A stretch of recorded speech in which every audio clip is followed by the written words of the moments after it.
राज्यातील भूमी अभिलेख विभागाकडे वर्षानुवर्षे प्रलंबित राहणाऱ्या मोजणी प्रकारांचा निपटारा करण्यासाठी तब्बल 200 खासगी भूमापकांची नियुक्ती करण्यात आली आहे। येत्या 30 मार्च पासून ते प्रत्यक्ष कामावर रुजू होणार असून मोजणीची प्रक्रिया किमान 15 ते कमाल 30 दिवसात पूर्ण करण्याचे उद्दिष्ट ठेवण्यात आले, अशी माहिती महसूल मंत्री चंद्रशेखर बावनकुळे यांनी विधानसभेत दिली।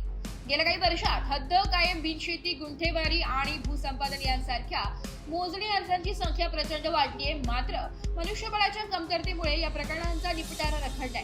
या पार्श्वभूमीवर शासनाने परवानाधारक भूमापकांमार्फत ही कामे करून घेण्याचे धोरण आखले।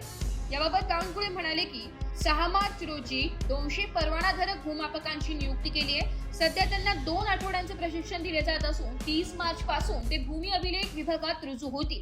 त्यांच्यासोबत विभागातील कर्मचारी देखील काम करतील। त्यांच्याकडे विशिष्ट प्रकारच्या मोजणीची जबाबदारी दिली जाणार। सुरुवातीच्या टप्प्यात ज्या 17 तालुक्यांमध्ये प्रलंबित प्रकरणांची संख्या सर्वाधिक आहे तिथे या भूमापकांची नियुक्ती केली जाणार आहे। प्रत्येक महसूल विभागातील 3 तालुके याप्रमाणे 18 तालुक्यात मोजणीचा पथदर्शी प्रकल्प राबवण्यात येत आहे। यात 5 खासगी संस्थांची मदत घेतली जाते। पारदर्शकता राखण्यासाठी खासगी संस्थेचे 2 भूमापक आणि भूमी अभिलेख विभागाचा एक अधिकारी असे संयुक्त पथक मोजणीचे काम करेल। यावेळी जयंत पाटील यांनी शुल्क कपातीची मागणी केली आहे। संकलन विभाग, एसबीआरची न्यूज नाशिक।